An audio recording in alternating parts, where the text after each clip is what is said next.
Good morning, class 6. So, हमने chapter Ashoka, the emperor who gave up war. We completed half of the chapter on Thursday, and today we have to do the other half. तो अभी तक मैंने आपको बताया था about a kingdom and an empire. What are the differences between a kingdom and an empire? इसके अलावा we learned about dynasty. ये कैसे मौर्यन डायनेस्टी इंडिया में रूल किया और कौन था मौर्यन डायनेस्टी को जो मौर्यन डायनेस्टी थी उसको किसने शुरू किया.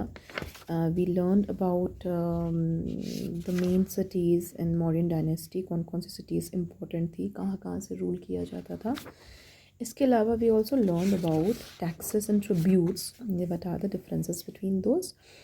सो today we will be reading about Ashoka, जो एक इम्पॉर्टेंट एम्परर था of Mauryan dynasty, and we will be learning about his personal life, his teachings, and the wars he did throughout his life, and how his life changed after the war of Kalinga. So let's begin. Ashoka, a unique ruler. The most famous Mauryan ruler was Ashoka. So Ashoka was one of the most famous Mauryan ruler. Mauryan dynasty में जितने भी emperors आए, जितने भी rulers आए, उसमें से सबसे ज़्यादा जो फेमस था वो कौन था? अशोका था. He was the first ruler who tried to take his messages to the people through inscriptions. वो अपनी डायनेस्टी का पहला ऐसा रूलर था जिसने जो अपनी टीचिंग्स थी, जो अपनी मैसेजेस होते थे, वो इंस्क्रिप्शंस के थ्रू लोगों तक पहुंचाए. इंस्क्रिप्शंस मतलब कोई भी चीज़ किसी दूसरी चीज़ में लिखना, उसको इंस्क्राइब करना. वो अशोका ने क्या किया, अपने जो उनकी जनता थी, जो कॉमन लोग थे, उन तक पहुंचाए. इसलिए वो बहुत फेमस थे. Most of Ashoka's inscriptions once were in Prakrit and were written in Brahmi script. और जितनी भी उनकी टीचिंग्स थी, जितने भी उनकी मैसेजेस थे अशोका के, वो जनरली कौन सी लैंग्वेज में थे?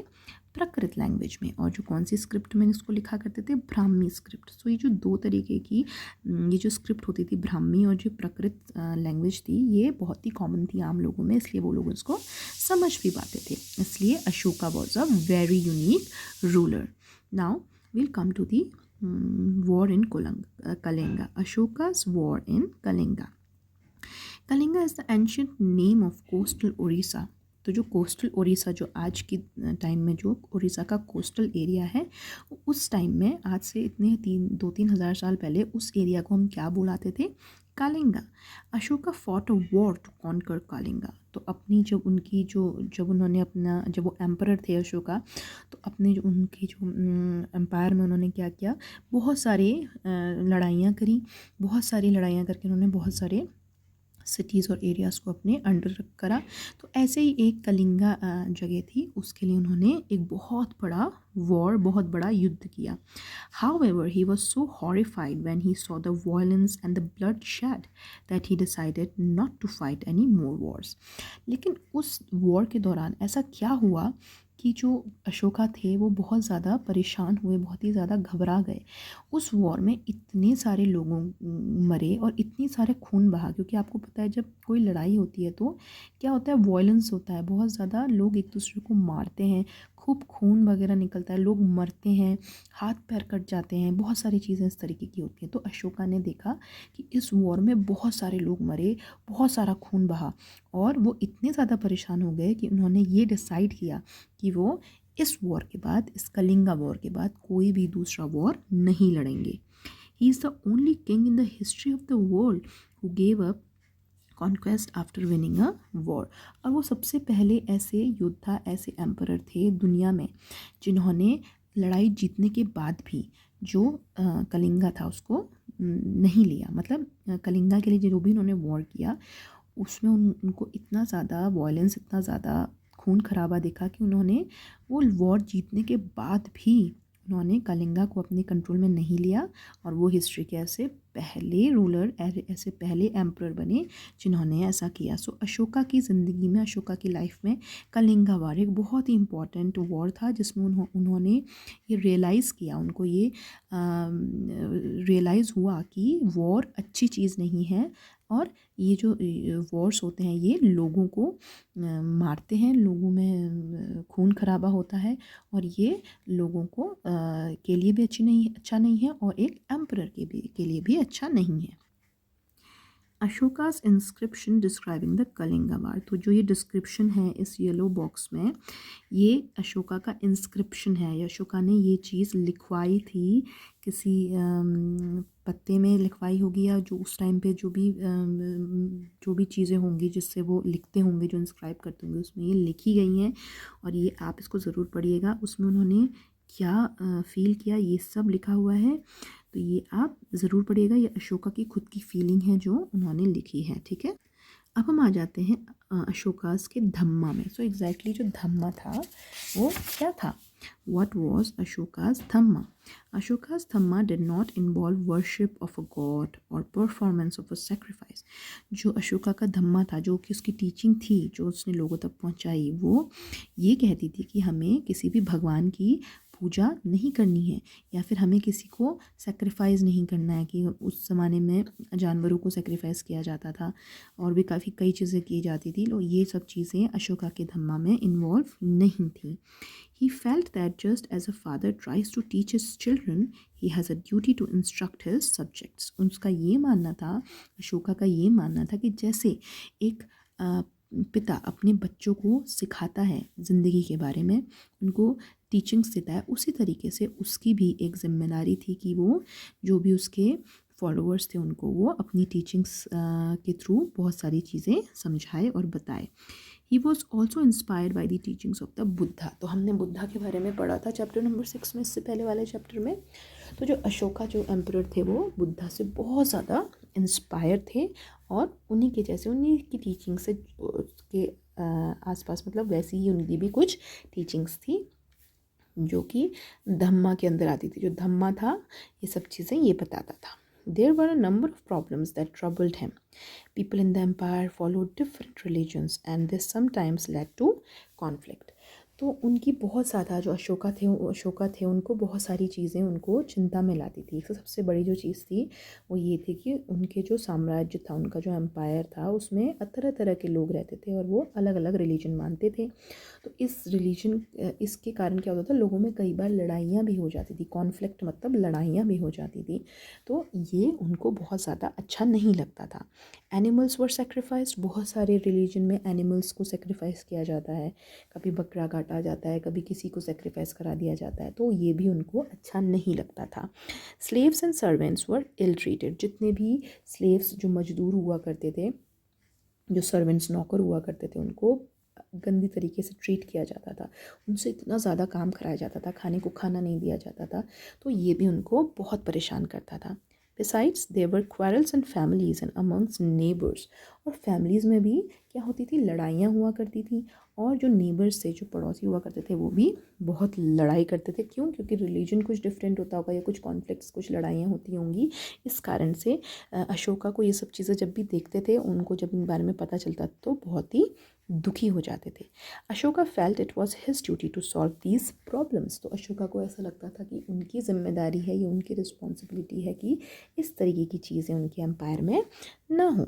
सो he appointed officials known as Dhamma Mahamatta, तो उन्होंने क्या किया, उन्होंने कुछ ऑफिशियल्स जो थे उनको रखना शुरू किया अपने एम्पायर में, जिनका नाम था धम्मा महामत्ता। उनको क्या बुलाया जाता था? धम्मा महामत्ता, who went from place to place teaching people about धम्मा। और इनका क्या काम था? ये जो धम्मा महामत्ता थे, ये ऑफिशियल्स थे, और इनका काम था जो अशोका की टीचिंग्स थी धम्मा के अंदर, उनको लोगों तक पहुंचाना। और वो क्या टीचिंग्स थी, वो टीचिंग्स के बारे में हम अभी पढ़ेंगे, लेकिन जो टीचिंग्स थी वो ये बताती थी कि हमें किसी भी तरीके के सेक्रीफाइसेस या किसी भी तरीके के किसी भगवान को मानना नहीं चाहिए, हमें एक दूसरे से प्यार मोहब्बत से रहना चाहिए, स्लेव्स और सर्वेंट्स को इल ट्रीट नहीं करना चाहिए, एनिमल्स को सेक्रीफाइस नहीं करना चाहिए, और रिलीजन जो है वो एक ही तरीके का रिलीजन ना मानते हुए हमें एक दूसरे के साथ प्यार से रहना चाहिए। Besides Ashoka got his message inscribed on rocks and pillars, instructing his officials to read his message to those who would not read it themselves. तो क्या था कि जो अशोका थे उन्होंने क्या किया, अपने मैसेजेस क्या किए, उन्होंने लिखवाए। किस में लिखवाए? रॉक्स में, पिलर्स में लिखवाए, जिसमें उन्होंने उनको ऑफिशियल्स को ये इंस्ट्रक्ट किया कि ये जितने भी मेरी टीचिंग्स हैं वो आप उन लोगों को पढ़ के सुनाओ जो लोग खुद से नहीं पढ़ सकते। तो अशोका इतना ज़्यादा अपनी जनता, अपनी साम्राज्य के लिए चिंता करते थे और वो चाहते थे कि उनकी टीचिंग्स, उनका जो धम्मा है वो हर एक आदमी तक पहुँचे। Ashoka also sent messengers to spread ideas about dhamma to other lands. तो उन्होंने क्या किया अशोका ने, तो अपने इंडिया में तो उन्होंने किया ही किया, उन्होंने जो अलग इंडिया से अलग जो जगहें थी वहाँ तक भी अपने मैसेंजर्स को भेजा और वहाँ भी उन्होंने चाहा कि उनकी टीचिंग्स लोगों तक पहुँचे। वो क्या क्या जगह थी? Syria, Egypt, Greece and Sri Lanka. इन जगहों में भी इंस्क्रिप्शंस पाए गए हैं अशोका के, इसलिए हमें पता चलता है कि उन्होंने जो अपनी टीचिंग्स थे वो दूसरी लैंड्स, दूसरी कंट्रीज़ तक भी पहुंचाया। He built roads, dug wells and built rest houses. उन्होंने क्या किया था? उन्होंने रोड्स बनवाई, उन्होंने कुएं खुदवाए और उन्होंने रेस्ट हाउसेस, जो मॉन्क्स होते थे उस ज़माने में, उनके लिए सब कुछ करवाया। तो उन्होंने एक सोशल वर्क बेसिकली किया। Besides he arranged for medical treatment for both human beings and animals. उन्होंने एक और चीज़ करी कि उन्होंने मेडिकल ट्रीटमेंट, कोई भी मेडिकल ट्रीटमेंट चाहिए होता था कभी किसी आदमी को या जानवरों को, उनके लिए उन्होंने हॉस्पिटल्स वगैरह बनवाए होंगे, डॉक्टर्स का इंतज़ाम किया। तो बेसिकली वो सोशल वर्क उन्होंने अपनी लाइफ में बहुत किया, जो कि एक एम्परर के लिए उस ज़माने में करना एक बहुत बड़ी बात थी। इसलिए अशोका को बहुत फेमस माना जाता है और वे बहुत ही इंपॉर्टेंट रूलर थे मौर्यन डायनेस्टी के। अशोका's मैसेज टू हिज सब्जेक्ट्स, तो ये आप पढ़िएगा, इसमें अशोका ने अपने फॉलोअर्स के लिए कुछ मैसेज लिखा है, which you have to read it on your own. Elsewhere, now हम पढ़ते हैं about some other places. Somewhat before the time of the Mauryan Empire, about 2500 years ago, Emperor China began building the Great Wall. तो यहाँ पे जब Mauryan empire, आज से 2400 साल पहले जब मौर्यन एम्पायर था इंडिया में, उसी टाइम पे जो चाइना के एम्परर्स होते थे उन्होंने क्या बनाया? The great wall. आपने सुना होगा, देखा भी होगा ग्रेट वॉल को। बहुत ही बड़ी वॉल है जो चाइना की बाउंड्रीज़ को कवर करती है। तो ये उसी दौरान बना है। It was meant to protect the northern frontier of the empire from pastoral people. तो बेसिकली ये जो वॉल थी उन लोगों से बचाने के लिए थी जो कि पेस्टोरल लोग होते थे, जो अपने गाय भैंस, जो अपने जो कैटल्स होती थी उनके साथ यहाँ से वहाँ जाते थे, हर्डर्स जिनको हम बोलते हैं, उनसे बचाने के लिए वो वॉल बनाई गई थी। Additions to the wall were made over a period of 2000 years because the frontiers of the empire kept shifting. तो क्या हुआ था कि 2000 साल तक ये वॉल बनी है। आप सोच सकते हैं इसकी हिस्ट्री कितनी पुरानी होगी।